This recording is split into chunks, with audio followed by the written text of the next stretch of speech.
Bon, allez, je pense. Tout d'abord, c'est important, je crois, mais meilleurs vœux à ceux de la Côte d'Ivoire, de santé, de bonheur, et que tout se passe bien pour cette année 2023. Il nous faudrait désigner tout de suite un secrétaire de séance. C'est donc Corinne qui se propose volontaire, pas d'objection. Et puis on en vient au PV du dernier conseil. Y a-t-il des remarques? Oui, monsieur Dumont. Une remarque, il me semble que sur le PV, il manquait la feuille d'émargement.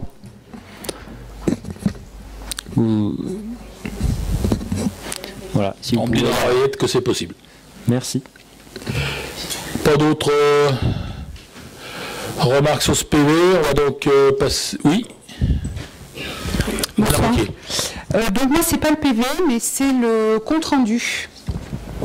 Alors, je ne sais pas si j'en parle là ou d'abord voter d'abord. Après, on va d'abord passer au vote du PV. Donc, s'il n'y a pas d'autres questions sur ce PV, qui est contre, qui s'abstient, donc adopté à l'unanimité. Et donc, une question sur le compte rendu. Alors, c'est pas une question, c'est plus des remarques. Donc, le compte-rendu du conseil municipal du 30 novembre distribué ou envoyé par mail aux habitants, donc début décembre, présente de fausses retranscriptions que nous avons soulignées. Nous avons envoyé un mail à monsieur Mossman début décembre. S'agissant des subventions Dancing Wolf et coopérative de l'école Jules Ferry, il a été écrit délibération adoptée avec une voix contre et 3 abstentions. Or, les 5 élus Restons Village ont voté pour cette délibération, donc ça a été adopté à l'unanimité. Dans les questions diverses, M. Jordan n'a jamais tenu les propos retranscrits dans ce compte-rendu, à savoir, donc je vais citer ce qui a été écrit, M. Jordan demande ainsi des excuses des élus d'opposition pour les accusations infondées contre la majorité, parues à de nombreuses reprises dans les publications de l'opposition. Alors, en fait, M. Giordano a interpellé l'opposition sur les mentions obligatoires qui devraient figurer sur le journal Restons Village, à savoir le nom et l'adresse de l'imprimeur. Donc, nous avons demandé par mail donc un erratum, donc c'était le 10 décembre. Il nous a été répondu que cet erratum serait effectué dans le prochain compte rendu, c'est-à-dire 2 mois plus tard, finalement. Voilà, donc, et également, j'ai demandé à M. Mossman, qui n'a d'ailleurs pas répondu à ces questions, qui a rédigé ce compte rendu, donc est-ce que c'est le secrétaire de séance, est-ce que c'est M. Mossman lui-même, et à combien de personnes est distribué, que ce soit par mail ou dans les boîtes aux lettres, ce compte rendu. Voilà, aujourd'hui nous n'avons reçu aucune réponse, aucun élément de réponse, donc voilà.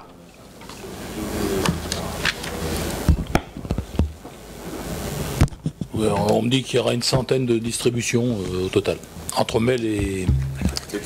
Et bon, ce qu'on vous a répondu, oui, que ça y est, je crois que j'ai vu passer l'erratum, justement, qu'on m'a proposé, et que j'ai validé, qui sera mis dans le prochain compte-rendu. D'accord. Et qui a rédigé le compte-rendu, ce compte-rendu? Alors ça, je vais me tourner vers... Qui a rédigé, validé ce compte-rendu? C'est la com qui rédige. C'est la com qui a dû le rédiger. D'accord. Ça serait peut-être que pour la prochaine fois, ça serait bien de nous le faire passer avant. On l'a marqué dans l'erratum. On va carrément très simplifier ce compte-rendu parce que vu que les gens peuvent aller voir après le PV audio ou vidéo, on va rester très succinct sur les comptes rendus. Le compte rendu n'est pas un PV. Simplement dire il a été voté ça, tac tac tac, voté et puis c'est voilà. Pour interpeller les gens, leur dire comme ça, s'ils ont une question à éclaircir, ils pourront aller voir le PV après par la suite. Madame Laillet. J'aimerais qu'on puisse lire votre erratum avant diffusion, si possible. Non, le lire avant impression, qu'on puisse le valider. Non, mais là, on parle pas de valide ou pas valide, c'est un compte rendu, ça n'a rien à voir. Non, On valide le PV, on valide pas le compte rendu. Non, l'errateur. Mais c'est pareil, non, mais on va pas... Ah si, c'est important qu'on le valide avant que vous le Et réimprimiez. pourquoi c'est un compte rendu, c'est un Le compte premier rendu. compte rendu était faux, alors le deuxième, Eh ben, le deuxième sera vous juste. prenez beaucoup de liberté sur la rédaction, maintenant on préfère le relire. Eh ben non, vous l'aurez pas, le deuxième sera juste, et justement, on met les choses au point. Voilà. Merci pour la transparence. Merci. Après, on vient donc... Eh ben ça y est, maintenant on attaque l'ordre du jour avec le préambule. Je vais vous faire la lecture des différents marchés qui ont pu être signés ou les avenants qui ont été signés aussi depuis le dernier conseil, avec tout d'abord l'avenant numéro 1, le numéro 3 du marché des exploitations de chaufferie communale.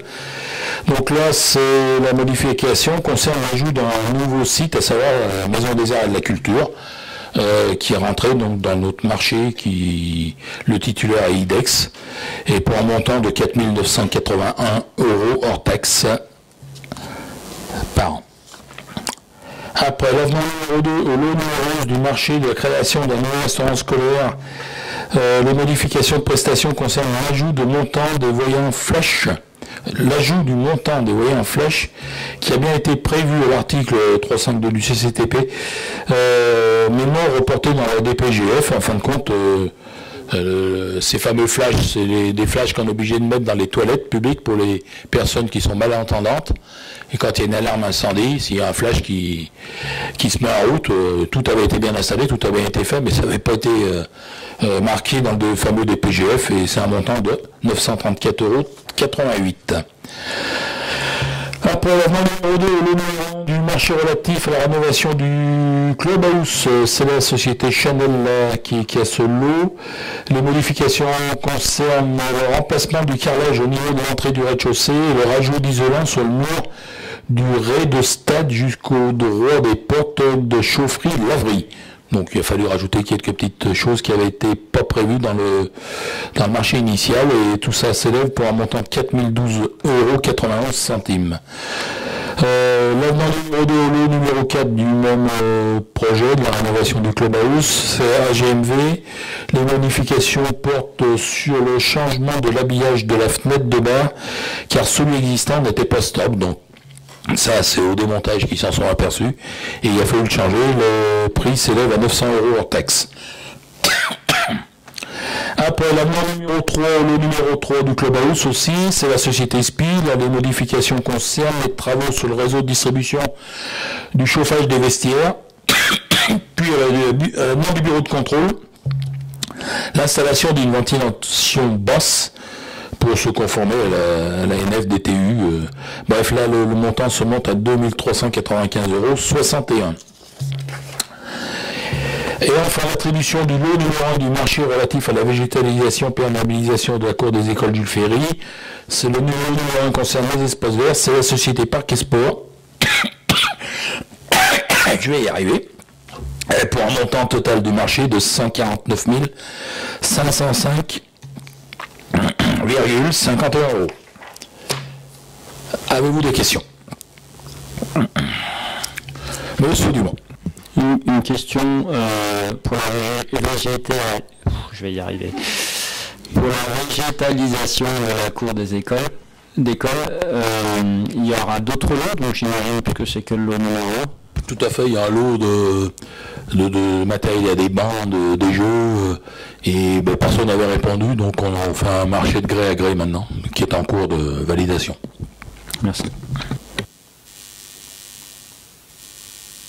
Donc, du coup, Michel-Ange n'étant pas là, c'est moi qui vais faire les DI. Alors, la DI 056,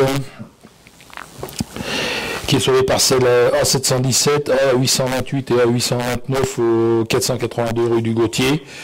Cette particulière société sur une surface de 894 mètres carrés. La DI 57 sur la parcelle C1209, c'est 113 impasse du Levant, pour une surface de 844 mètres carrés, c'est de particulier à particulier. La 58 sur la C523, 145 rue des Verchères, sur 890 mètres carrés, c'est de particulier à SCI. La 59, la C526, C531, 201 rue des Verchères, sur 1650 mètres carrés, de particulier à SAS. La 60, c'est la parcelle A 1206, 318 route des F16, sur 970 mètres carrés. Et là, c'est une SCI qui vend à un particulier. La 61, sur les parcelles A 1505 et A 1510, c'est 344 rue de la République, pour 265 mètres carrés. C'est une SCI et un particulier. Les parcelles 1366, pour la 62, pardon. 1366, 169, 161 et 173. Là, c'est 15 mètres carrés de particulier à particulier. Donc là, c'est une histoire, je pense, de barrière de mur qui n'était pas placée où il faut. Ils s'en sont aperçus au moment peut-être de vendre la propriété. Il a fallu faire une régularisation. Et enfin, la 63, c'est la A829, A717, A828, pour une surface de 894 mètres carrés. C'est de particulier à entreprise. Voilà, avez-vous des questions? Pas de questions? On va donc passer à la suite. Et on attaque avec l'administration générale la modification du règlement intérieur de la média ludothèque. En l'absence de Lino, c'est donc Salvatrice Besson qui va nous présenter ce sujet. Alors, plusieurs mois après son intégration à la Maison des Arts et de la Culture, les pratiques et usages de la média ludothèque ont de nouveau évolué et nécessitent une nouvelle demande de modification du règlement intérieur. Les principales modifications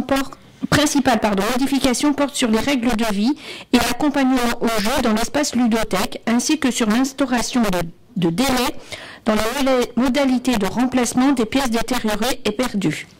Les dites modifications concernent les articles 5, 12, 13 et 30. Donc l'article 5, c'est 3 nouvelles règles viennent d'étoffer l'article apportant des précisions. L'instauration d'un délai maximum de retard autorisé pour les ludo-créneaux de 20 minutes. Au-delà de ce délai, le créneau de jeu est dès lors perdu et potentiellement réattribué. L'invitation aux emprunteurs ou emprunteuses de vérifier les jeux de société en amont et à la fin du temps de jeu sur place. Les balles de jeu ainsi que les déguisements sont destinés uniquement à l'emprunt et non pas au jeu sur place. L'article 2, c'est le rappel aux usagers sur la présence obligatoire ainsi que la responsabilité de l'adulte dans le temps de jeu de l'enfant accompagné. Et l'article 13, c'est une précision est apportée sur les droits des agents de la média ludothèque à demander la sortie des usagers ou des usagères en cas de non-respect de l'usage du lieu. Il y a aussi les modalités de remplacement des pièces de jeu et documents perdus ou abîmés. L'article 30 qui dit ajout et mise en place du délai dans la procédure de remplacement des pièces ou documents perdus ou abîmés comme suit. En cas de document incomplet, il sera restitué à l'adhérent pour qu'elle ou qu'il retrouve les pièces manquantes ou les remplace à l'identique dans un délai de 3 semaines. Passé ce délai et sans retour de la part de l'adhérent, le rachat du document dans son intégralité sera obligatoire et dans un délai de 3 semaines. En cas de détérioration partielle ou complète du jeu ou jouet, les adhérents sont tenus de remplacer l'objet lui-même à l'identique. Il est proposé au Conseil d'acter la mise à jour du règlement tel que précisé plus haut.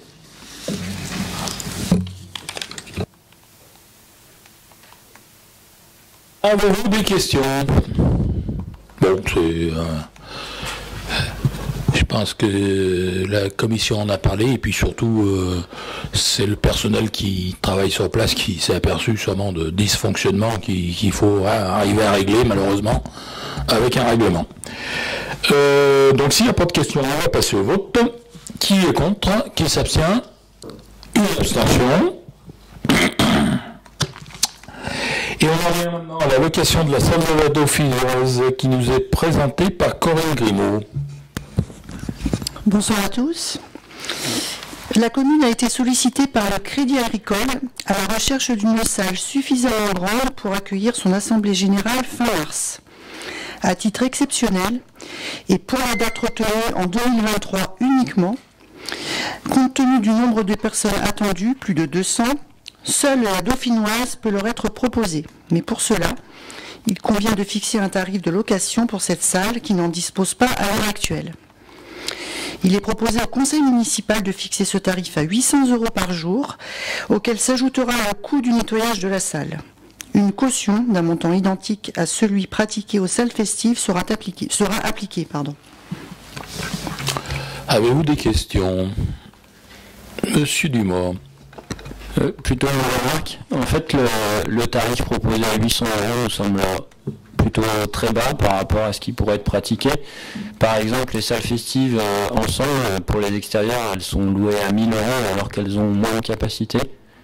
Donc on pense que ça serait bien au moins de s'aligner sur le prix des salles festives. Alors c'est 800 € plus 200 € de ménage, ça fait 1000 €. En fin de compte, oui, puisqu'on vous dit qu'il y a le ménage, c'est 200 €, mais là ça fait 1000 €. Alors on le répète, et c'est bien marqué que c'est à titre exceptionnel, parce que la Dauphinoise n'a pas vocation à être louée.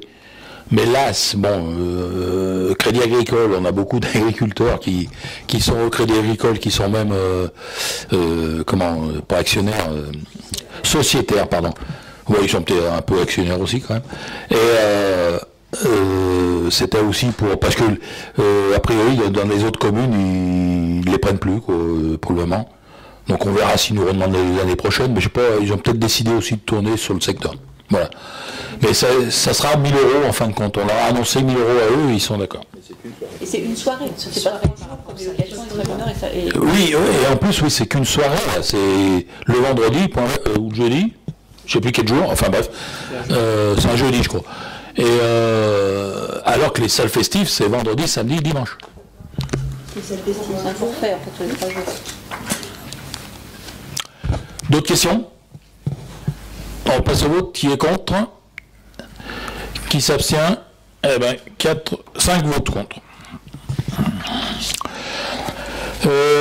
Tac. On est en finance ressources humaines avec une convention de rupture conventionnelle. Alors, il a été proposé à une agente une rupture conventionnelle afin que cette dernière titulaire de la fonction publique puisse quitter la collectivité et mener à bien un projet. Il nous a donc demandé de m'autoriser à signer cette convention de rupture qui prévoit une indemnité de rupture d'un montant de 10 000 €, la prise en charge du compte personnel de formation de l'agente qui est valorisé à 3 000 €, à condition que la formation soit bien sûr effectuée. On paiera directement à l'organisme de formation. Et le solde des jours de congé annuel et cumulé au CET avant le départ ont déjà été pris. Et une prise d'effet qui sera au 1er février 2023. Avez-vous des questions? Pas de questions? On passe donc au vote. Qui est contre? Qui s'abstient? Donc adopté à l'unanimité.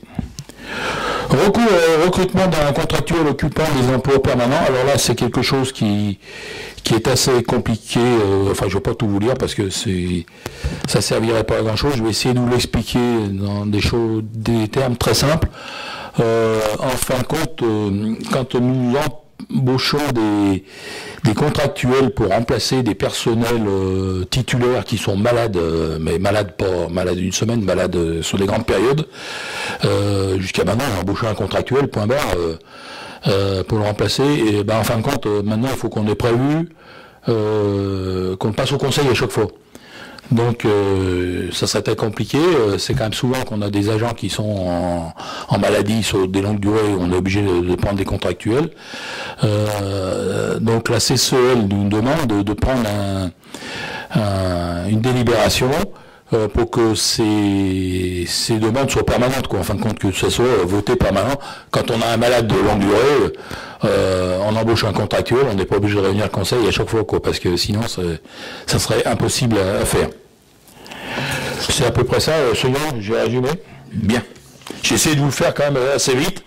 Donc il y a deux délibs, il y a recours à recrutement d'un contractuel occupant des emplois permanents pour répondre à des besoins permanents et autrement pour répondre à des besoins temporaires. Il faut faire deux délibs différentes. Alors, est-ce que vous avez des questions? J'essaierai d'y répondre, sinon Sonia viendra m'aider. Ça veut dire que si ça passe plus... Pascal Aguirre.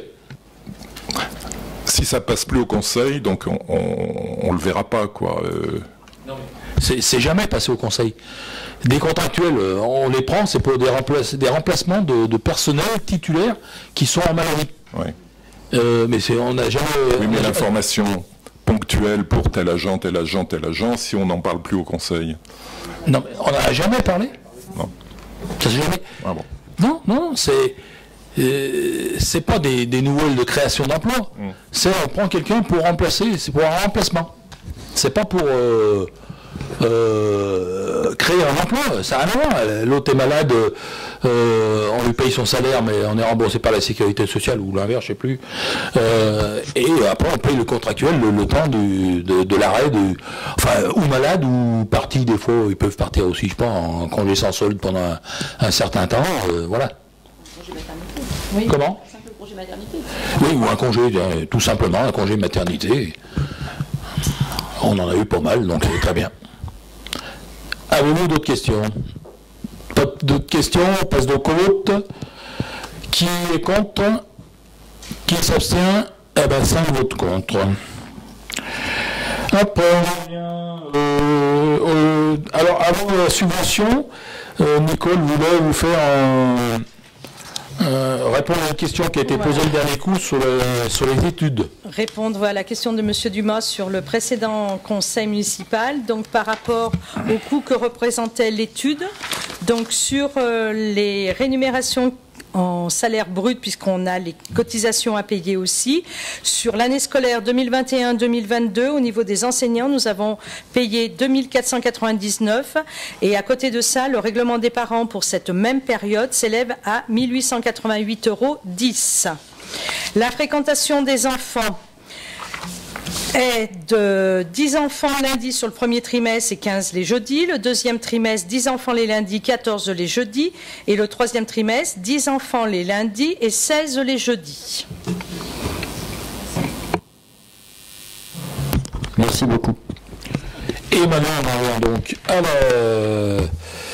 au sujet que Nicole va nous présenter, justement sur les subventions, la subvention au collège Lachenal. La subvention au niveau du collège Lachenal, donc le conseil municipal est sollicité pour une subvention de la part du collège Louis Lachenal concernant les voyages scolaires de l'année 2022-2023. Donc il vous est proposé d'octroyer une subvention de 2300 € au collège Louis Lachenal.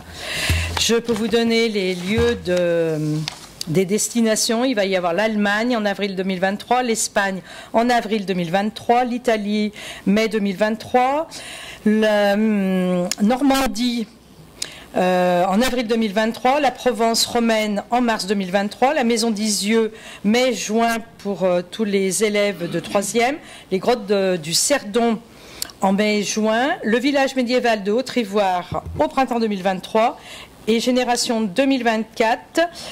C'est une démo de handi basket qui aura lieu sur 2 jours, mais qui ne sont pas encore programmées au niveau des dates. Bon, et ils vont au collège, oui. Mais parce que là, il reste combien de jours de collège parce que... Non, mais heureusement que c'est pas les mêmes, j'ai bien compris. Non, mais c'est bien, je trouve que c'est bien. La participation de la commune sur les... Y a-t-il des questions là sur le sujet? Monsieur Dumont. Oui, une question sur le calcul de la subvention, c'est proportionnel à l'âge, j'imagine? Absolument. C'est une proposition et j'ai le nombre d'élèves concernés de la commune à chaque fois. Comme je peux avoir pour les autres écoles de la région, les écoles privées qui nous font ce même genre de demande annuellement. Pas d'autres questions? On passe donc au vote. Qui est contre? Qui s'abstient? Eh bien donc adopté à l'unanimité. Et on a maintenant le développement durable avec l'amplification de la zone à faible émission. Un sujet très à l'ordre du jour en ce moment. On est parmi peut-être les derniers à en parler, mais beaucoup de gens en parlent. Et c'est donc Marie-Laure qui va nous présenter ça. Oui, donc amplification de la zone à faible émission. Alors, dès le 1er janvier 2020, le guide à faible émission, donc ZFE, est entré en vigueur pour les poids lourds et utilitaires légers, critères 5, 4 et 3, donc c'est les fameuses vignettes. Et le 15 mars 2021, le Conseil de la métropole s'est prononcé en faveur de l'amplification de la ZFE en 2 étapes. Donc une première étape qui a été actée le 15 mars 2022 et qui est applicable au 1er septembre 2022 et qui concernait la sortie des véhicules particuliers et des 2 roues motorisés critique R5, donc vignette 5, et des véhicules non classés du périmètre de la ZFE avec une phase pédagogique de 4 mois.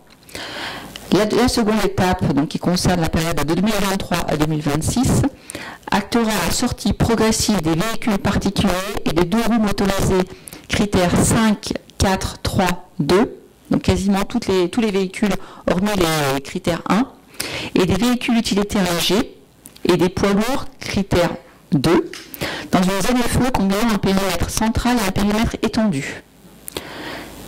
Donc cette seconde étape, donc, qui concerne 2023-2026, a été votée par le Conseil de la métropole le 26 septembre 2022 et sera soumise une seconde fois au vote dans sa version définitive après concertation. Alors, quelques éléments de contexte. Cette seconde étape, donc, c'est fait l'objet de concertation, donc c'est ce pourquoi je vous en parle maintenant, et ce sujet a déjà été abordé en conseil communautaire de la CCEL le 13 décembre 2022.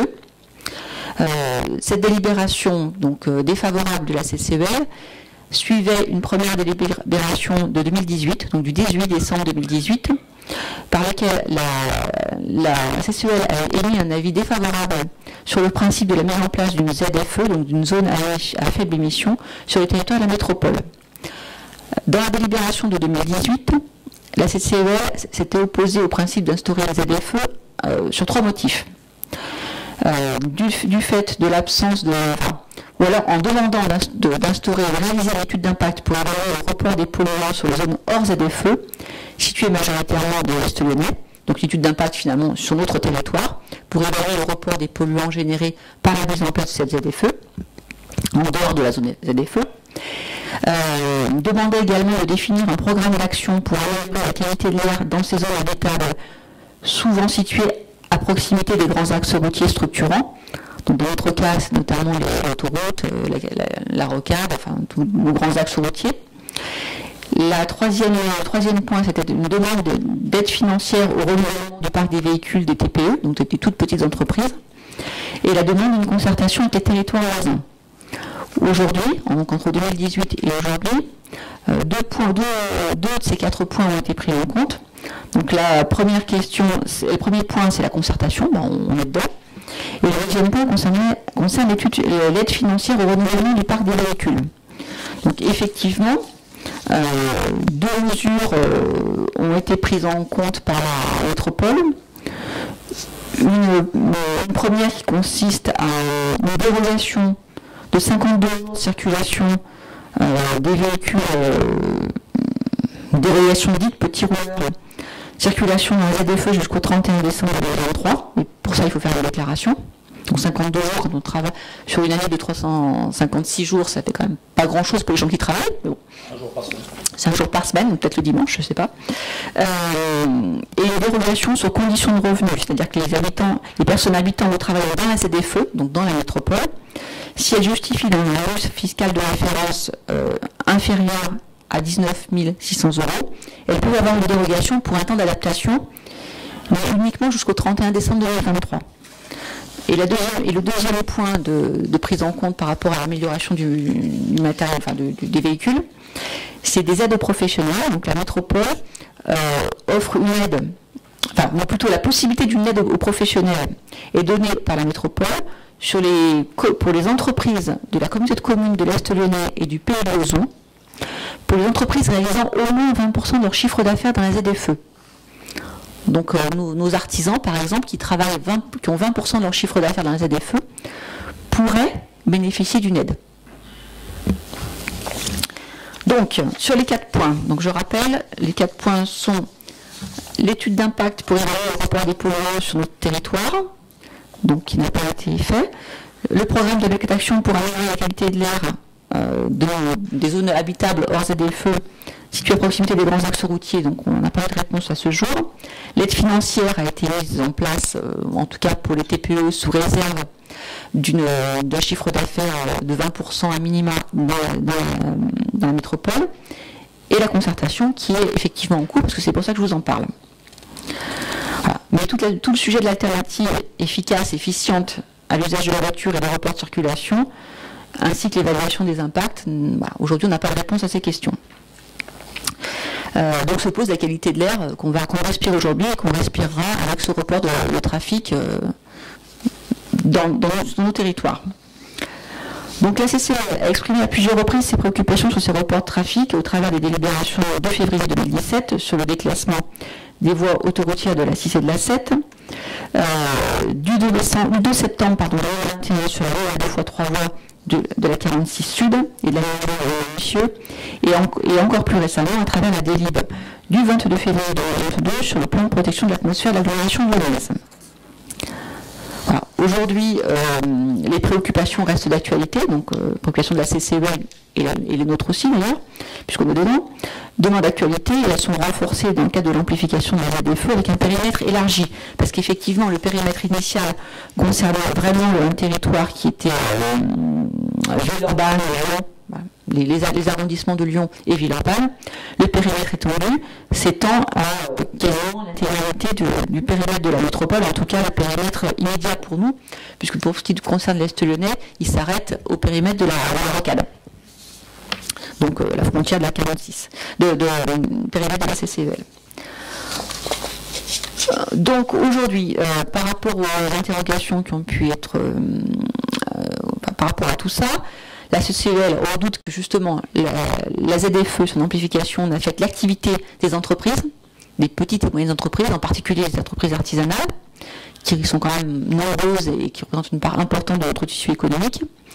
Elle s'inquiète également de l'impact de ce dispositif sur la mobilité professionnelle, puisqu'effectivement 70% d'entre nous, au sein de la CCEL, travaillent dans la métropole pour la plupart, et puis également sur la mobilité étudiante, puisqu'aujourd'hui on n'a pas forcément d'alternative à la voiture, en tout cas pour nous rendre au travail ou à l'école.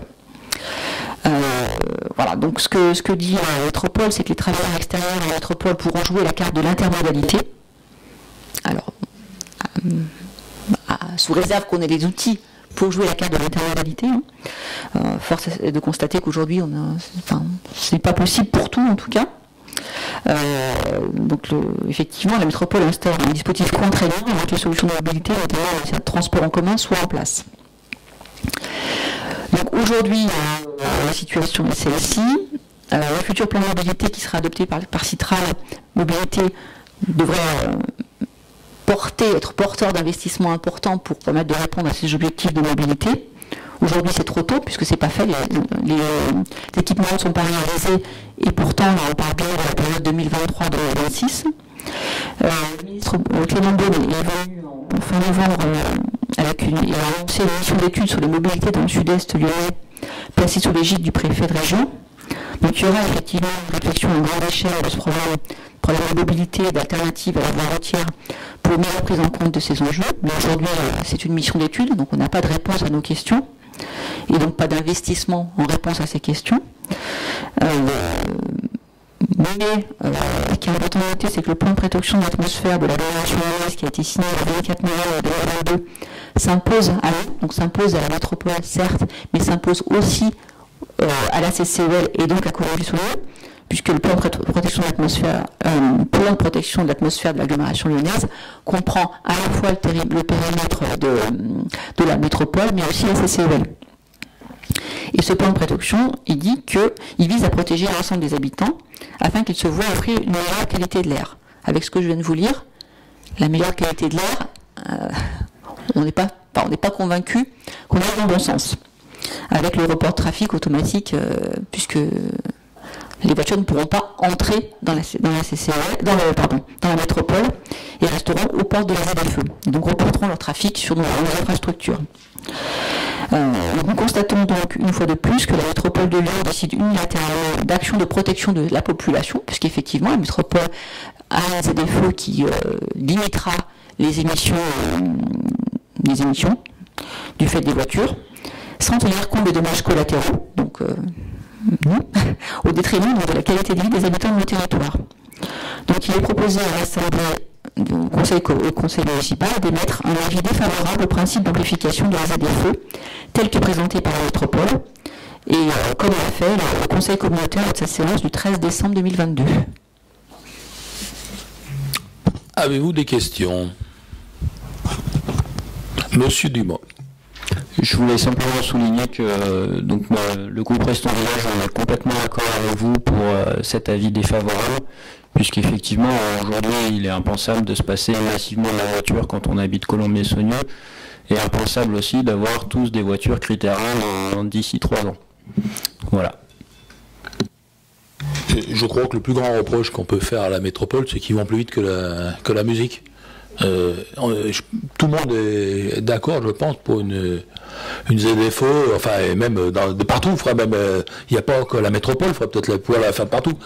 Mais laissons le temps au temps des choses qui devaient arriver d'ici à 2035, on va les faire à 2026, quoi. Donc c'est pas possible. Automatiquement, on va gêner beaucoup de personnes. Voilà. Bon, ben, s'il n'y a pas d'autres questions, on va passer au vote. Qui est contre? Qui s'abstient? Eh ben donc adopté à l'unanimité. On en revient maintenant à l'urbanisme avec un lancement d'appel à projet sur l'impasse de l'Aquarelle. La commune est propriétaire de la parcelle cadastrée A1076, située entre la rue de l'Église et la rue de la République. Cette parcelle comporte aujourd'hui un bâtiment de 7 logements qui doit être réhabilité et 2 hangars sur une surface totale de terrain de 2643 mètres carrés. Afin de valoriser le foncier de la commune et d'améliorer qualitativement cet espace tout en répondant aux différentes contraintes du site et de favoriser la création de nouveaux logements, et plus particulièrement des logements sociaux, la commune souhaite céder cette parcelle dans le cadre d'un appel à projet. Ce projet s'inscrit dans la poursuite des objectifs de la commune en matière de production de logements sociaux et une attention particulière sera portée sur l'aspect qualitatif du projet, architectural et son insertion dans l'environnement. Je vais donc vous demander de m'autoriser à lancer ce projet. Maintenant, y a-t-il des questions? Monsieur Aguirre. Donc c'est la vente de la totalité, donc la parcelle avec les 2 hangars plus le bâtiment des 7 logements.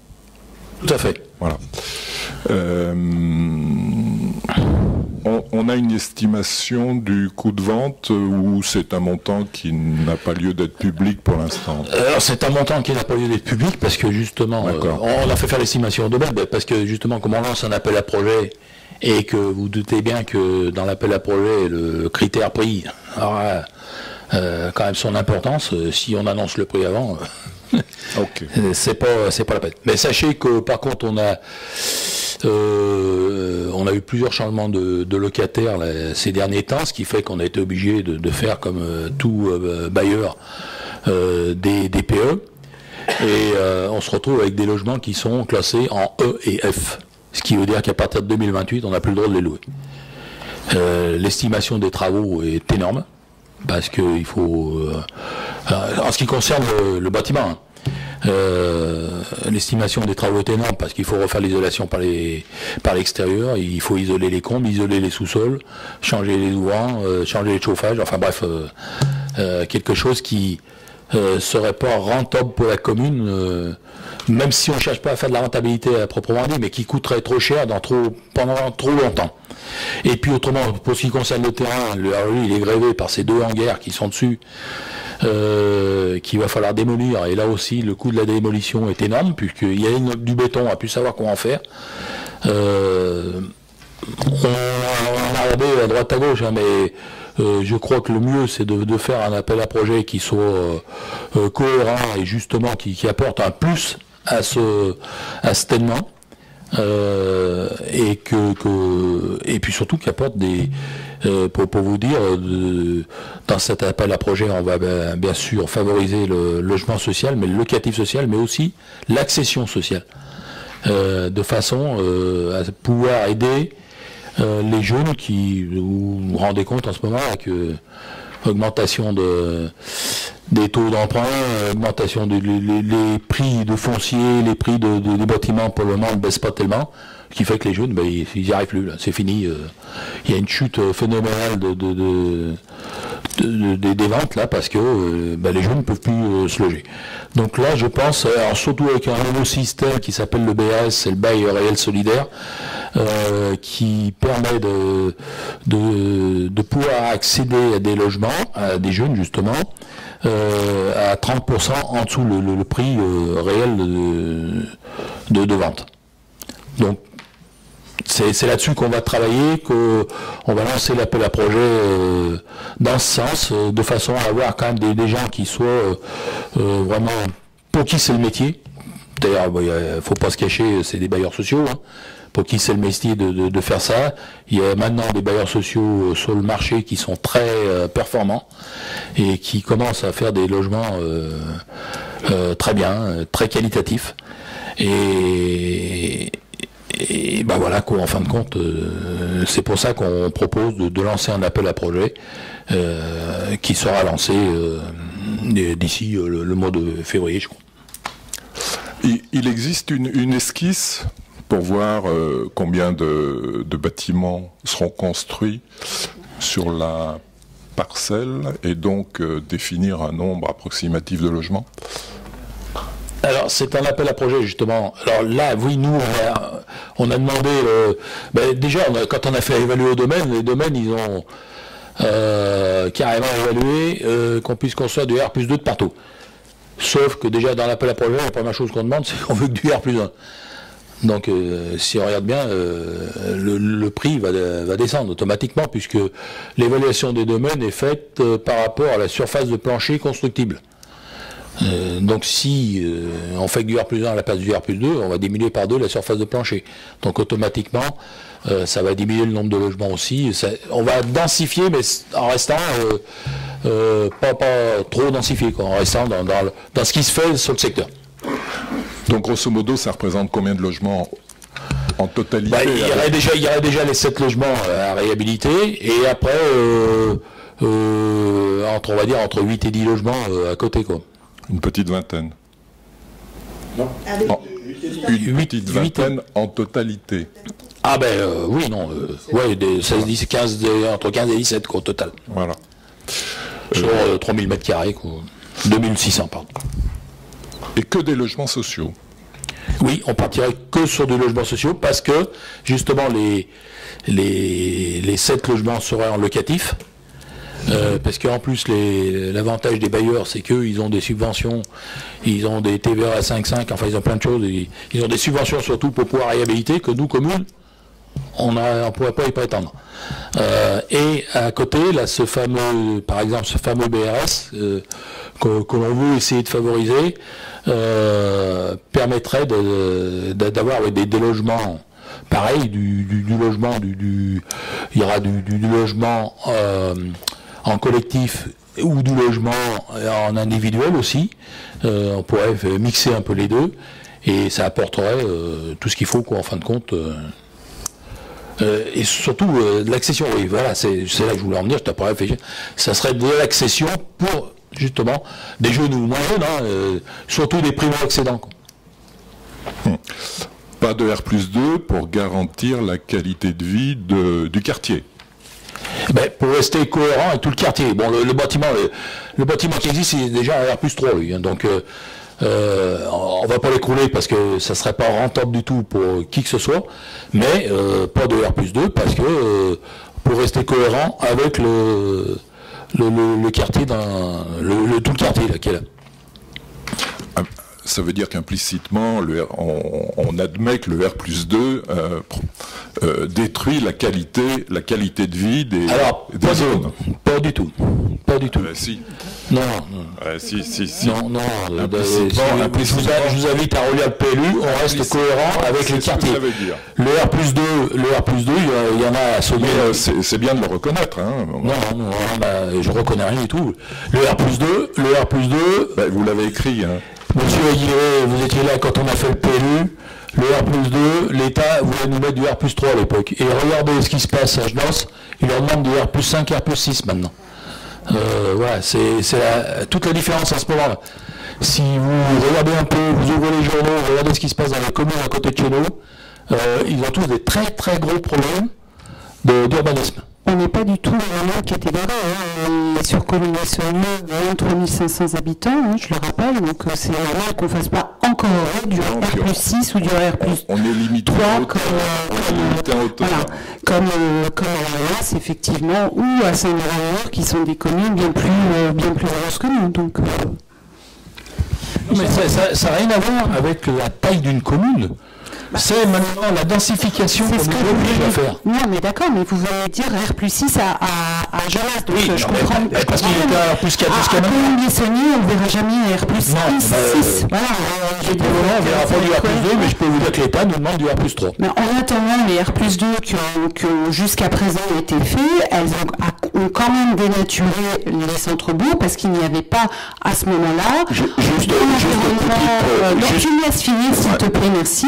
Dans l'environnement proche, il n'y avait pas de bâtiments, que ce soit en R+2, en R+3, etc. Alors, voilà, petite précision, à ce qu'il me semble, le R+2, voire même plus que du R+2, ça fait plusieurs dizaines d'années que ça existe sur Coligny-Saunier. Si je ne m'abuse, Madame Lagathe, Monsieur Dumas, vous habitez bien dans des résidences qui sont sur du R+2. Ça s'appelle une maison, hein. Oui, mais ça n'empêche bien que la hauteur des fêtages, à l'origine, était bien plus haut que ce qui se fait aujourd'hui. De plus, je vous rappelle juste une chose, faire du R+2 en ayant un quota de logement sur une parcelle, ça permet de laisser plus d'espace vert autour de ce logement et non pas densifier et bétonner avec des maisons qui sont touche à touche. Alors j'aurais voulu savoir pourquoi vous n'avez pas fait preuve d'autant d'empathie pour les riverains des autres hameaux, notamment avec l'abandon de la résidence senior en R+1 que vous avez remplacé par de l'habitat mixte en R+2. Donc là, il n'y a pas de qualité de cadre de vie pour les riverains de ce hameau. Alors, vous n'avez pas bien regardé l'appel à projet, le PLU qu'on a modifié. Je vous signale qu'on fait un parc urbain au milieu. Et c'est pour pouvoir faire ce parc urbain que, justement, on fait du R+2. Et on a descendu, à mon avis, on a descendu la densification, et on a déjà eu des remarques de l'État qui nous ont dit qu'on avait trop bougé, à part qu'on leur a dit qu'à côté, on allait peut-être faire un peu plus dense. On a fait d'ailleurs un peu plus dense du côté à la sortie de Colombier, là, chez Bouygues.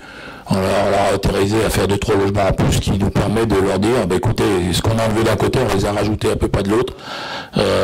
La moyenne sera toujours la même, quoi qu'il arrive. Mais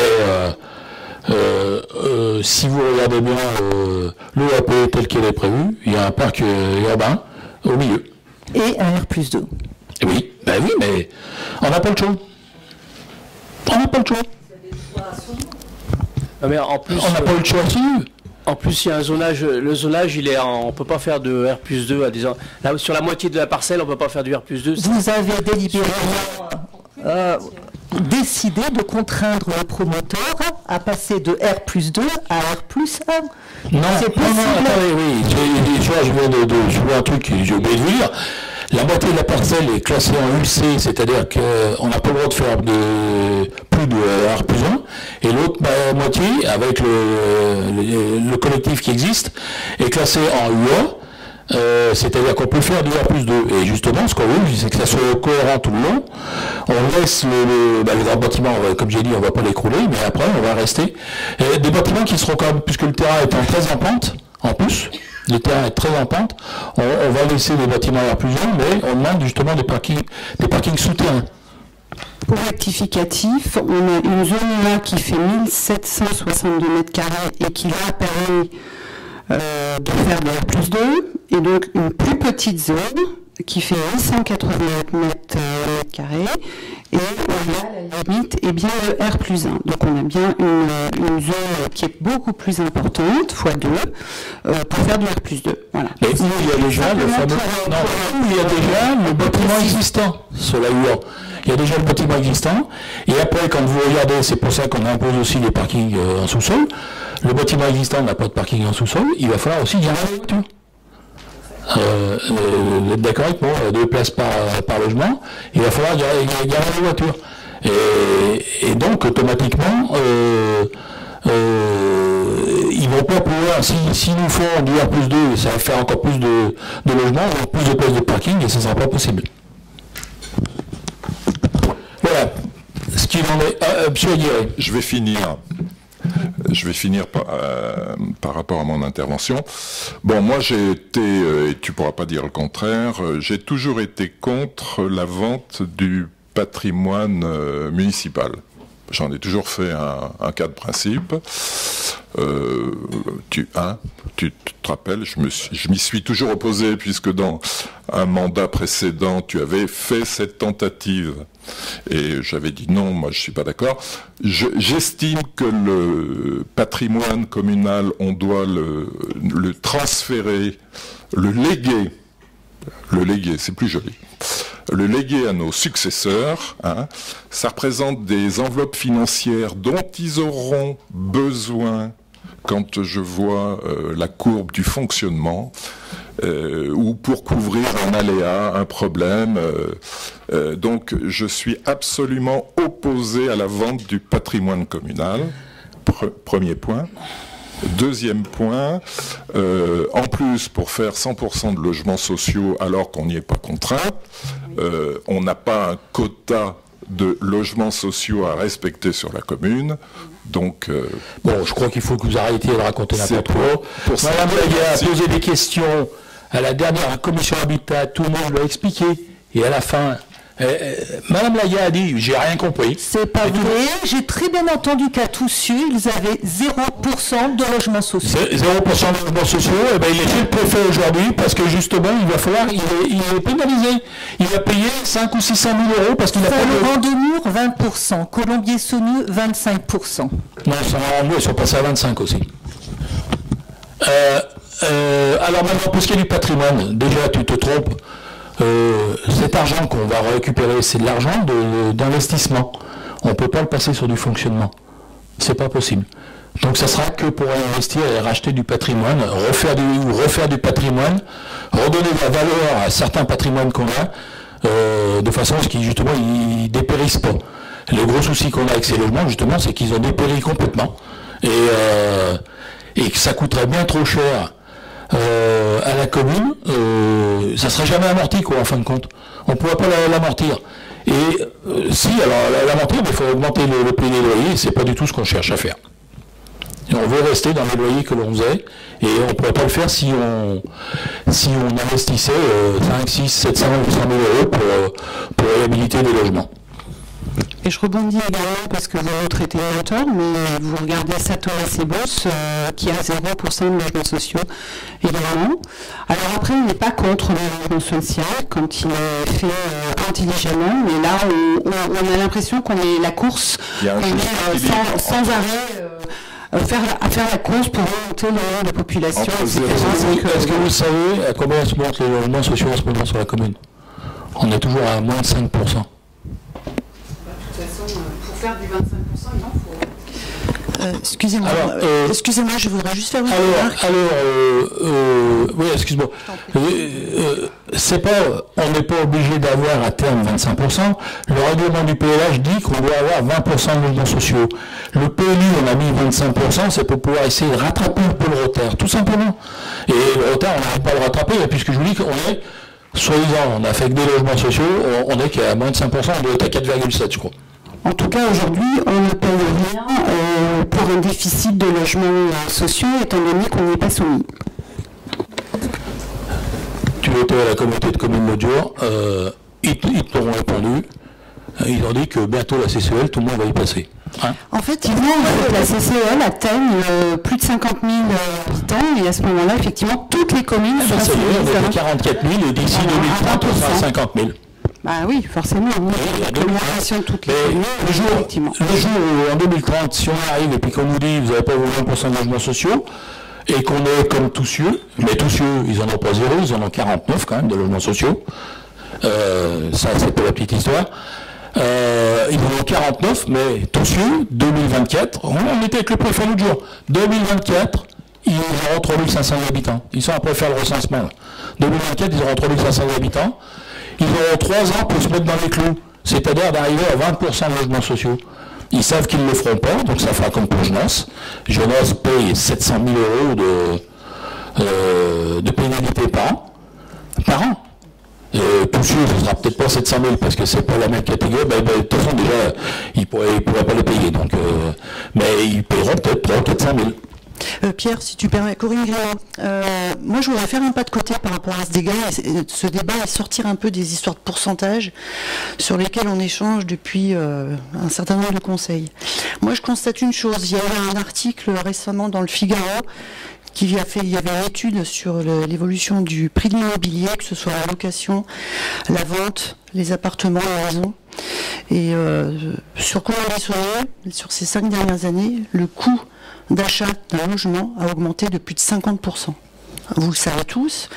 Ceux qui ont acheté, ceux qui ont revendu entre 2018 et maintenant ont pu constater une sacrée plus-value. Donc, grand bien leur en face.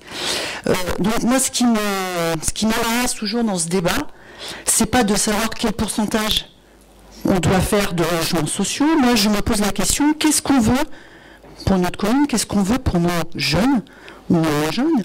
Et moi, je pense aussi à mes enfants. Est-ce que vous connaissez des jeunes aujourd'hui qui sont en mesure d'acheter, d'accéder à la propriété sur la commune de Colombie-Saunier? Alors, non, j'en connais pas, mais pour information, c'est pas parce qu'on fait du logement social qu'on va être prioritaire sur l'ensemble, ou que nos enfants seront prioritaires sur l'ensemble des logements qui vont être proposés. Donc ça, faut quand même le dire. On a un petit pourcentage où on peut avoir la main dessus, mais pas sur l'ensemble. Voilà. Et après les dossiers, effectivement, c'est très compliqué de rentrer dans le cadre. Il y a certains que c'est on n'a jamais dit qu'on était contre, hein. On a dit qu'on était pour, pas 100%, mais qu'on était pour faire du logement social intelligent. Donc là, on a juste remarqué que c'était 100% de logements sociaux dans cette zone, mais que dans d'autres zones, c'était pas 100%, mais qu'on était en R+2. Voilà. Et on fait le parallèle également par rapport à ce qui s'est passé avant et ce qu'on va faire maintenant. Voilà, c'est tout. Alors, juste, je vais conclure, et je vous inviterai quand même à aller voir des gens qui étaient sur votre liste, qui vendent beaucoup de terrain en ce moment, qui font croire que je les oblige à faire du R+2. Non, j'avais signé un permis pour des R+1, un permis qui était très intelligent, qui était très bien fait par le promoteur, et la vente a été cassée parce qu'en fin de compte, le promoteur, enfin non, la personne qui vendait a voulu augmenter les tarifs. Elle a tellement augmenté les tarifs que maintenant il y a un projet qui vient d'être déposé avec des R+2. C'est pas moi qui l'ai demandé, j'avais signé pour du R+1. Mais elle était avec vous sur la liste. Permettez-nous d'en douter. Pardon ? Je me permets d'en douter. Ah si vous pouvez en douter, mais là pour le moment le permis a été déposé, je ne peux pas vous en parler, mais je vous apporterai les preuves de ce que je dis. Et avec le promoteur d'ailleurs. Parce que le promoteur, elle a fait pleurer, elle ne peut pas qu'il fasse du R+2. Mais il a dit au prix où j'achète le terrain, j'ai pas de choix. Voilà ce qu'il en est. Est-ce qu'il y a d'autres questions sur cet appel à projet? Monsieur Vigneron. Oui, je n'étais pas encore intervenu. Mais le changement de point de vue proposé au niveau du débat, qu'est-ce qu'on veut pour nos enfants, est très intéressant. En fait, les logements sociaux qu'on va construire, principalement, ça va être des T1 et des T2. Je crois que c'est pas comme ça qu'on pourra accueillir beaucoup de familles en plus sur le village. Je trouve ça un peu dommage. Moi, j'aimerais bien qu'il y ait des familles sur le village. Alors, je vous invite aussi à relire encore LPLU et LPLH. C'est 60% de petits logements, de petits logements, c'est du T1. Parce que alors avant, on ne faisait pas de T1. On en fait maintenant parce qu'on a de la demande. Il y a de la demande, des bailleurs sociaux nous disent, des jeunes demandent les T1. Parce qu'en fin de compte, même au niveau du social, ils n'arrivent pas à se payer le T2. Donc il leur faut un T1. Mais c'est T1, T2, T3. T3, c'est quand même déjà 2 chambres, donc c'est bien des familles là, qui s'installent. Et après, il y a 40% de T4, T5. T4, T5, c'est des familles. C'est pas ce qu'il est de la CCEL. Ah si. Ah, bah, le PLH, je le connais par cœur. Pour ça. Dans le PLH, on impose 60% de petits logements et 40% de grands logements. C'est imposé. Et relisez tout. Deuxième point aussi, si c'est ce qu'on veut pour nos jeunes, ce qui est bien, c'est de pouvoir garder la main sur qui s'installe. Et c'est plus facile de garder la main quand on reste propriétaire que quand on délègue tout à des bailleurs sociaux. Bon, vous connaissez le prix de la construction. S'il fallait construire 50, 60 logements, comment on ferait à ce moment-là, on ferait plus rien. Il n'y aura plus de services sur la commune, il n'y aura plus rien du tout. Passer par des bailleurs sociaux, c'est quand même très bien. On a droit à un droit de 50% de réservation quand même. C'est-à-dire, il se construit 6 logements sociaux, il y en a 3 qui sont réservés pour la commune. Et on a, en fin de compte, pas les demandes systématiquement à chaque fois. Demandez à Catherine qui s'en occupe avec le CCS, avec Carole. Il y a des fois, il faut qu'on rame pour chercher quelqu'un. En plus de ça, surtout dans les grandes familles, en plus, surtout dans les familles. En plus de ça, garder la main et choisir qui on installe à tel ou tel endroit, c'est discriminatoire. Et c'est interdit. Ça revient à dire qu'on construit trop de logements si on ne trouve pas des gens pour s'installer. Non, je vous ai dit, dans les grandes familles, on trouve trop, on n'arrive pas toujours à loger les gens. Par contre, dans les T2, T3, on a une demande phénoménale. Parce qu'on a beaucoup de jeunes qui viennent s'installer sur la commune et on est content parce que ça remplit notre école. Par rapport à d'autres, on a la population qui augmente, pas trop justement, elle augmente de 1,4% tous les ans, alors qu'il y a des endroits où elle a diminué. Carrément, et là je peux vous dire, il se pose des questions parce qu'il va falloir fermer des classes. Ça nous est arrivé un moment, ça, quand on avait que les personnes âgées entre 2008 et 2012, là, par là, on a fermé des classes parce que notre population était beaucoup trop âgée. On avait 30% de plus de 60 ans. Maintenant on est à 20%, la population a augmenté, ce qui fait qu'on a toujours un peu le nombre a augmenté aussi, mais par contre on a 30% de moins de 20 ans. Et ça, c'est très bien, je pense, pour une commune. Parce que je pense que l'avenir est avec les jeunes. Les anciens, il faut s'en occuper, mais l'avenir est quand même avec les jeunes. Et on a besoin d'eux pour justement s'occuper des anciens. Voilà. Est-ce qu'il y a d'autres remarques ou questions? Non. On va donc passer au vote. Qui est contre? Qui s'abstient? Alors, 5 contre, une abstention.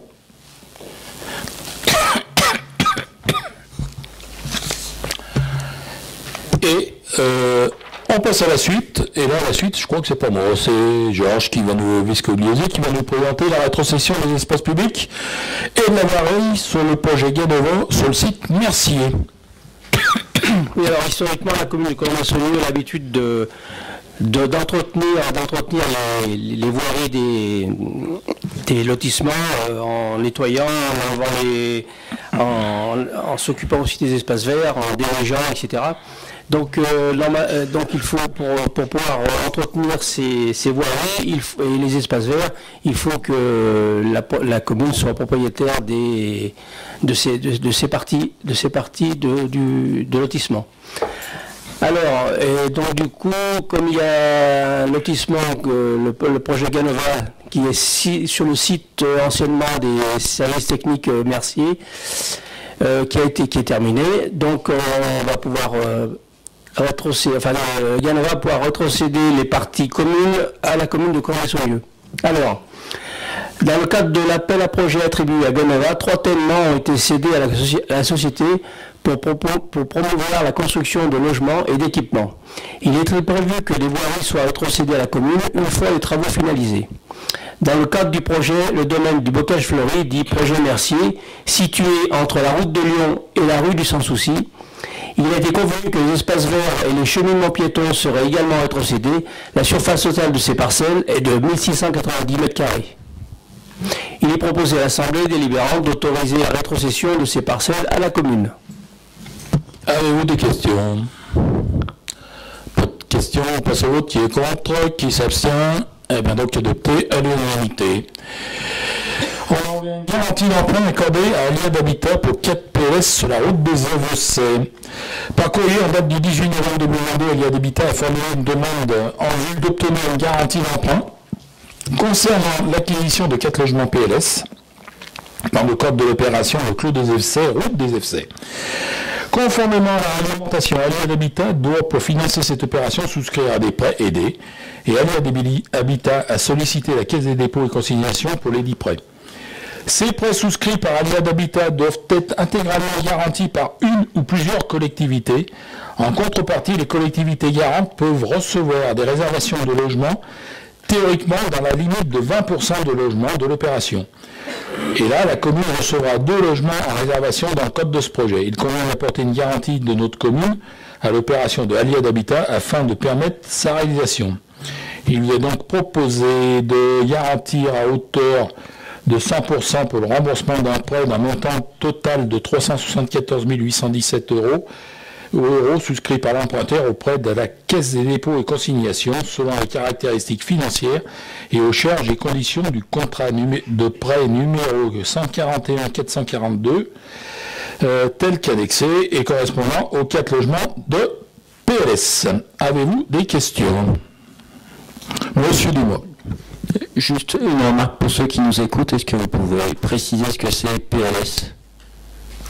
C'est le prêt locatif social, en fin de compte c'est le plus haut de gamme dans les logements sociaux. Il y a le PLAI, je ne vais pas dire du bas de gamme, mais c'est le PLAI, c'est pour les gens en fin de compte les plus bas revenus. Le PLS, c'est pour tous les gens qui sont ici, je pense. Et le PLS, on va dire que pour vous donner un chiffre, le PLS correspond quasiment, le prix de location au mètre carré correspond à ce qui se fait sur la commune dans le privé. C'est-à-dire qu'on est à 9 euros, je crois, entre 9 et 10 euros, alors qu'un PLUS doit être aux alentours de 7 euros et que le PLAI est aux alentours de 5 euros le mètre carré. Comme ça, je vous dis ça de tête, mais c'est à peu près les ordres de grandeur. Y a-t-il d'autres questions? Pas d'autres questions? On va donc passer au vote. Qui est contre? Qui s'abstient? Elle va donc adopter à l'unanimité. Et on en va maintenant à la vente d'un logement d'habitation. Alors, le locataire de la maison située au 155 route de Palaise a informé la commune de son souhait d'acquérir la maison qu'il habite. La parcelle cadastrée A463 d'une superficie de 750 m², comprenant une maison en R+1 de 151 m², un jardin et une terrasse abritée, a fait l'objet d'une estimation par le pôle d'évaluation domaniale de Lyon, qui a retenu une valeur vénale de 270 000 euros. Il nous est donc proposé d'accepter la vente de la parcelle A463 pour une superficie de 750 m² au prix de 270 000 euros et de m'autoriser à signer tous les actes et pièces liés à cette transaction, ainsi que prendre en charge toutes les démarches et formalités nécessaires à cette vente. Les frais de notaire seront à la charge de l'acquéreur. Avez-vous des questions? Madame Auquier. Alors, je reviens sur ce que disait tout à l'heure Pascal Aguirre concernant les ventes du patrimoine communal. C'est vrai que pour ma part également, je trouve que c'est dommage. Et puis également, je suis surprise de ce prix, même s'il a été fait par le prix des domaines, que je trouve vraiment très bas par rapport au prix du marché. Madame Grimaud-Baudry, tout à l'heure, faisait la remarque. Et c'est vrai que pour une maison d'une superficie de 151 m² avec un jardin terrasse et un terrain de 750 m², c'est très bas. Voilà. Alors là aussi, bon, les domaines évaluent, mais en fin de compte, les domaines ont évolué énormément, parce que maintenant, ils prennent en compte les travaux qu'il y a à faire dedans. Et en fin de compte, ce logement aussi, depuis qu'on le loue, est passé en DPE, il est passé en F. Donc déjà, le locataire est en droit de nous demander de faire les travaux, et 2, on n'aura plus le droit de louer à partir de 2028. Et là, il y a encore beaucoup plus de travaux à faire puisque tout est à refaire. Isolation extérieure, changement des ouvrants, isolation des combles, peut-être changement des tuiles, j'en sais rien. le chauffage, qui est une vieille chaudière fuel, VMC, qu'est-ce qu'il y avait encore bon, enfin, c'est énorme, quoi. En fin de compte, on va dire qu'il y a au moins 100 000 € de travaux à faire dedans. Donc vous rajoutez 100 000 aux 270, ça fait 370. Je comprends tout à fait ce que votre remarque, mais c'est vrai que voilà, la vente du patrimoine colonial, encore une fois, et puis c'est peut-être une maison qu'on aurait pu utiliser pour faire justement 2-3 appartements, un appartement d'urgence, parce que pour le CCAS, je pense que c'est important d'en avoir un, parce qu'aujourd'hui, il n'y en a pas sur la commune. Voilà, on aurait pu voir les choses différemment. Alors, le débat sur les appartements, les logements d'urgence est très compliqué. On en a plusieurs au niveau de la CCEL, en fin de compte. Et le souci, c'est que quand on met quelqu'un dedans, on n'arrive plus à les faire partir. Donc on se pose des questions. Comment on va faire? Parce qu'il nous faut des logements d'urgence, c'est vrai. Mais après, c'est des logements qui sont jamais disponibles quand vraiment on en a besoin. C'est compliqué de laisser un logement libre. Et s'il faut attendre qu'il y ait un incendie sur la commune ou n'importe quoi, il n'y en a quand même pas tous les jours. Donc c'est pour ça qu'on a raisonné à l'échelle de la CCEL, il y a dû y avoir 4 ou 5 logements, je crois, à l'échelle de la CCEL, ce qui fait que là, la solidarité marche entre nous, on essaye quand on a un pépin chez nous, de pouvoir envoyer des gens. Et là, de la même façon que pour le projet d'avant de Buron-Fosse, là, c'est aussi cette vente, c'est de l'investissement, on va vendre de l'investissement, en fin de compte que la commune avait fait à un moment, donc on n'aura pas le droit de le passer en fonctionnement, il va repasser en investissement. Et on se posera les bonnes questions dès que tout sera fait, de savoir qu'est-ce qu'on fait avec ces argents d'investissement. Est-ce qu'on rachète des nouvelles propriétés? Est-ce qu'on achète peut-être des appartements en neuf?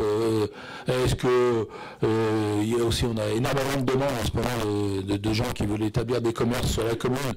Est-ce qu'on n'acquiert pas peut-être des bâtis pour pouvoir faire des commerces? Parce que c'est vrai qu'on a beaucoup de demandes et que la population ayant un peu augmenté, on va dire que le commerce maintenant est viable sur notre commune. Voilà, mais c'est vraiment quelque chose, on ne pourra pas le penser comme ça, quoi. Quoi qu'il arrive, l'argent qu'on va récupérer, ça sera pour investir. Et comme je dis, c'est pour investir dans du patrimoine communal, qui viendra, mais qui sera d'une meilleure qualité que ce qu'on a actuellement. Il faut des fois savoir, d'ailleurs les bailleurs sociaux, c'est ce qu'ils font. Hein. Au bout de 40 ans, ils revendent les apparts, si vous regardez bien en ce moment, au Parc du Rhône, ils vendent plein d'apparts pour pouvoir réinvestir dans du neuf et avoir beaucoup moins de frais. Et bien que ces apparts, bien souvent, quand ils les vendent, ils les réhabilitent un peu avant. Ils font le minimum. Ils les vendent et à des prix défiant toute concurrence. Voilà. D'autres questions? Monsieur Aguirre. Oui, alors bon, je ne vais pas revenir sur la vente du patrimoine, bien sûr. Une petite question quand même. Est-ce que tu as l'intention, d'ici la fin du mandat, de vendre l'intégralité du patrimoine communal et de laisser à tes successeurs que leurs yeux pour pleurer? Voilà, tu y répondras peut-être un jour. Ouais. Après, je ne comprends pas non plus qu'on vende ça en particulier. Où est l'intérêt général, là? Pourquoi on ne garde pas ce bâtiment et faire un petit projet de logement, puisque vous vous targuez d'avoir une politique de logement dynamique, créer des logements, etc., etc. Un petit projet comme il a été fait, 50 mètres plus à côté, avec un R+1 qui est très bien passé dans la population. Mais pourquoi vendre ça en particulier? Parce que c'est lui qui va faire les logements. Il va les faire, les logements, hein, puisqu'il y prend goût, apparemment. Hein, et pas au prix accessible, pas à des prix de location accessibles, non, il va faire des logements pour faire de l'argent. Mais oui. Comme tous ceux qui achètent en ce moment sur la commune. L'intérêt général est bafoué. L'intérêt général n'est pas bafoué, parce que je viens de te dire qu'avec cet argent, je vais réinvestir dans d'autres choses, comme par exemple, moi j'y tiens absolument, à ce qu'on puisse ouvrir d'autres commerces. Et ça, c'est quand même des services qu'on va apporter à la population, qui seront beaucoup plus apprécié par la population que le fait de refaire des logements qui va ramener des logements supplémentaires, donc des gens supplémentaires qui vont me demander à nouveau des commerces, parce que c'est ça aussi, c'est que les gens nous demandent des commerces. Pour moi, c'est incompréhensible. Vendre ça à un particulier, privilégier un intérêt particulier à l'encontre de l'intérêt général, pour moi, c'est incohérent. Et c'est incohérent par rapport à votre politique du logement. C'est absolument incohérent.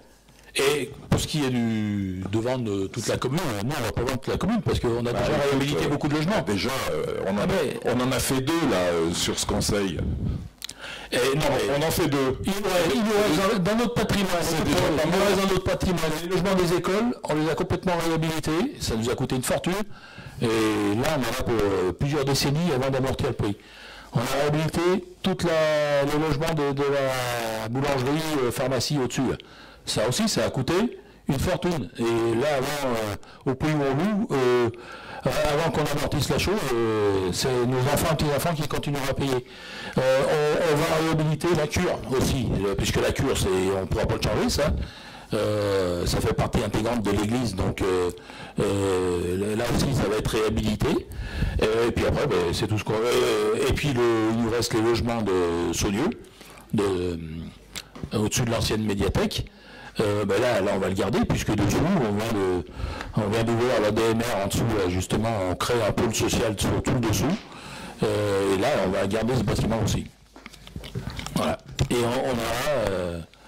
par contre, on va sûrement peut-être essayer d'acheter des terrains, enfin, je sais pas, des commerces. Si on met des commerces, il faut arriver à les mettre en centre-bourg. Donc, il va falloir qu'on trouve des endroits pour pouvoir mettre des commerces. On peut de moins en moins investir, je vois pas ce qu'on va faire. Hein. Et on condamne nos successeurs à être un jour obligés d'augmenter les impôts pour payer le fonctionnement. Mais justement, Pascal, les successeurs en 2028, en admettant qu'il y en ait, ils auraient eu des logements dans lesquels ils auraient été dans l'incapacité de relouer, puisqu'ils n'étaient plus... Pierre vous l'a expliqué. Des histoires de performance énergétique qui sont à F. Donc de toute façon, il aurait fallu engager des sommes astronomiques pour réhabiliter ces logements. Ça, Pierre vous l'a expliqué aussi il y a quelques instants. Et vous, tous les 5, vous nous l'avez reproché. De toute façon. Ah bah si. Si, dès qu'on dépense 3 sous, vous montez au créneau. Donc si. Pascal, en plus, on parle de la vente de Bureau-Fosse. Tu es allé voir le bâtiment du côté à l'arrière de Bureau-Fosse. T'as vu la gueule du truc? T'as vu le taudis que c'est? C'est ça que tu veux pour Saunieux? Un taudis comme ça? Mais franchement, tout le hangar est en train de se casser la gueule. Ce que je sais, il y a un gamin qui va se prendre une balle sur le crâne. On fait quoi? Ce que je sais, on laisse comme ça? On attend qu'il y ait un accident? Ce que je sais, et j'en suis sûr, c'est que les Sauniens ne veulent pas 100% de logements sociaux. Et ils sauront vous le dire, je pense. Bon, ils nous le diront. Les Sauniens, ils sont plus là-bas derrière. Sauf si c'est parce que n'oubliez pas que c'est que les gens de la commune qui habitent déjà dans les locatifs et qui seront tous repris par le bailleur social parce qu'ils répondent tous aux critères de logements sociaux.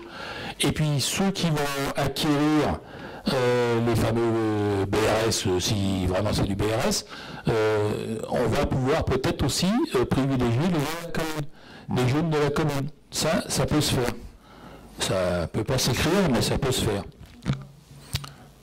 Mais concernant la maison Brady, puisque c'est comme ça qu'elle s'appelait autrefois, pour moi c'est absolument incompréhensible qu'on privilégie un intérêt particulier.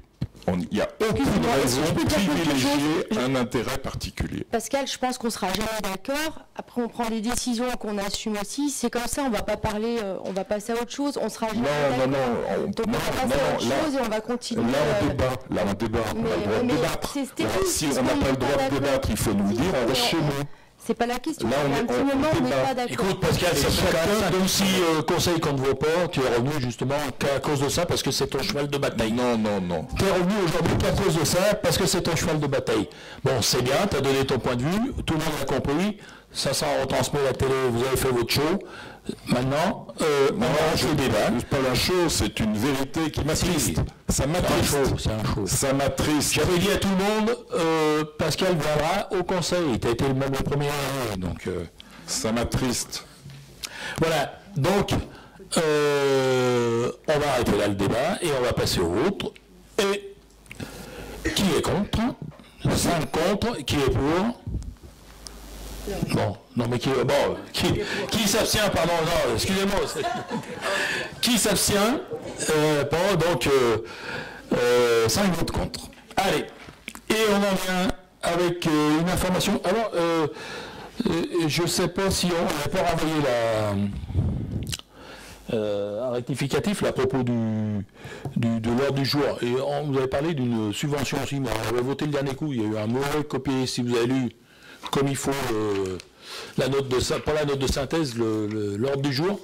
Il y avait un point 7, c'était d'une subvention, mais ça n'avait rien à voir. Cette subvention, on a voté le dernier conseil, elle n'était pas partie elle n'a pas été gommée. Oui, mais sur la note de synthèse, c'était là? Ah oui, non, mais sur l'ordre du jour, même. Voilà. Bon, donc, c'est parce que si des fois vous aviez vu, on en vient maintenant avec une information diverse à propos de l'épandage des boues, puisque un nouvel arrêté préfectoral est sorti en date du 28 novembre 2022, donc on va vous tenir au courant de ce qui est marqué dedans, et c'est donc Marie-Laure qui nous présente ça. Donc là, il s'agit bien d'une information et pas d'une délibération. Donc la direction départementale des territoires du Rhône a transmis à la commune de Colombier-Saunieux un arrêté préfectoral en date du 28 novembre 2022, modifiant l'autorisation de l'épandage des boues de la station de Givors. En fait, c'est modifiant l'arrêté préfectoral précédent qui datait de 2014. Une information au conseil municipal doit être faite, ainsi qu'un affichage en mairie pendant un mois. Donc, en résumé, cet arrêté porte la surface totale concernée par le plan d'épandage sur Colombier-Saunieux à 140 hectares. Il est à noter qu'aucune parcelle n'est comprise dans le périmètre de protection immédiate ou de protection rapprochée. Des parcelles sont comprises dans l'alimentation de captage, mais pas dans les périmètres de protection immédiate ou rapprochée. L'épandage n'est pas interdit sur ces parcelles et doit respecter les prescriptions de l'arrêté préfectoral de ce captage. L'arrêté interpréfectoral du captage du reculon ne précise pas de conditions spécifiques d'application de matière organique, ni contraintes, ni interdictions. Par ailleurs, les apports raisonnés de fertilisation à une période optimale de l'année garantissent la préservation de cette ressource. Par ailleurs, aucune parcelle identifiée par l'arrêté préfectoral signé le 28 novembre 2022 n'est concernée par des aides de minier. Pour rappel, les boues sont majoritairement composées de matière organique résultant du traitement effectué à la station d'épuration. L'épandage des boues est strictement encadré par la loi. Le plan d'épandage est autorisé par arrêté préfectoral et l'épandage agricole est une pratique recommandée par l'Agence de l'eau. Il constitue également la principale voie de valorisation des boues en Europe. En effet, il présente de nombreux avantages d'ordre pratique, économique et écologique. Avez-vous des questions? Madame Laguerre. Juste une petite, alors ce n'est même pas une remarque, c'est une demande d'information.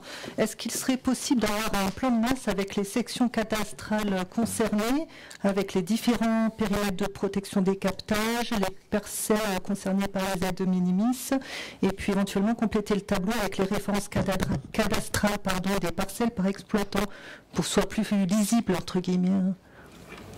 Bon, sachant que ça change quasiment toutes les années. Oui, non, mais on peut... C'est-à-dire, non, mais ils ont, je crois que c'est tous les 5 ans qu'ils ont le droit de déposer les boues, donc c'est jamais sur les mêmes parcelles, quoi. Donc ça va être compliqué à dire, même moi on ne sait pas. Alors moi, ce que je peux vous apporter comme élément, dans l'arrêté préfectoral, donc du 28 novembre 2022, c'est la première question que je me suis posée, de quoi on parle. Et en fait, l'arrêté ne donne pas les références cadastrales des parcelles. On a uniquement une liste d'exploitation agricole, enfin plutôt oui, les listes, et par exploitation agricole, une référence de parcelle qui ne correspond à rien par rapport à nos propres références cadastrales, et une surface. Alors une surface apte à recevoir des boues. Ça ne veut pas dire qu'il va en recevoir. Alors, on a posé la question à DBT, parce que moi aussi je me posais la question. Et en fait, on n'a pas de tableau de correspondance. Donc c'est assez compliqué. Donc il y a l'exploitation Y, avec des numéros de parcelles, avec des références qui ne correspondent à rien. Enfin, à rien. Sans doute à quelque chose, mais enfin, en tout cas, on n'a pas trouvé la clé. Avec une commune. Donc on sait que, par exemple, si je prends l'arrêté qui est là, M. Balfin exploite la parcelle BA 17 à Saint-Laurent, qui fait un total de 4 hectares 97. On a cette seule information et on a des éléments par rapport à la dernière analyse faite. Voilà, c'est la seule information qu'on a. Donc on a tout décortiqué. Il s'avère que d'après l'analyse de l'arrêté préfectoral, on aurait 12 exploitations agricoles qui seraient situées sur la partie captage, mais en dehors des périmètres éloignés, rapprochés et immédiats. Mais on n'a aucune précision supérieure. Si on veut le savoir, il faut aller voir chaque agriculteur et lui demander si sa parcelle est bien dans ce périmètre-là. En sachant que cet arrêté, il donne une liste de parcelles, d'exploitation par parcelle, ou plutôt de parcelle par exploitation, pardon, mais ça ne veut pas dire pour autant qu'il y aura de l'épandage. Ça veut juste dire que monsieur Y ou madame X peut solliciter la station d'épuration de Gior pour demander l'épandage sur ces parcelles. Donc ça veut sur les 140, c'est ça, c'est ce que j'ai dit, 140 hectares concernés sur Colombey-Soleil, il peut très bien avoir 100 hectares qui vont recevoir des boues, comme 0. C'est vraiment une démarche que décide de faire l'exploitant agricole ou pas auprès de la station d'épuration. C'est un droit en fait. J'ai le droit d'épandre des boues, l'arrêté préfectoral l'autorise, et j'y vais ou j'y vais pas. Merci beaucoup. Et sachant, je le répète, que c'est tous les 5 ans qu'ils ont le droit sur la même parcelle de remettre. Donc c'est pour ça 140 hectares, en fin de compte, il y en aura en gros 30 hectares qui seront concernés tous les ans. Ou pas, mais en principe c'est où, parce qu'ils y gagnent. Hein. Un agriculteur, il gagne de dépendre des boues, étant donné qu'il a plus justement à mettre de l'engrais derrière. Voilà, pour d'autres questions sur ce sujet, on est arrivé au terme de ce conseil.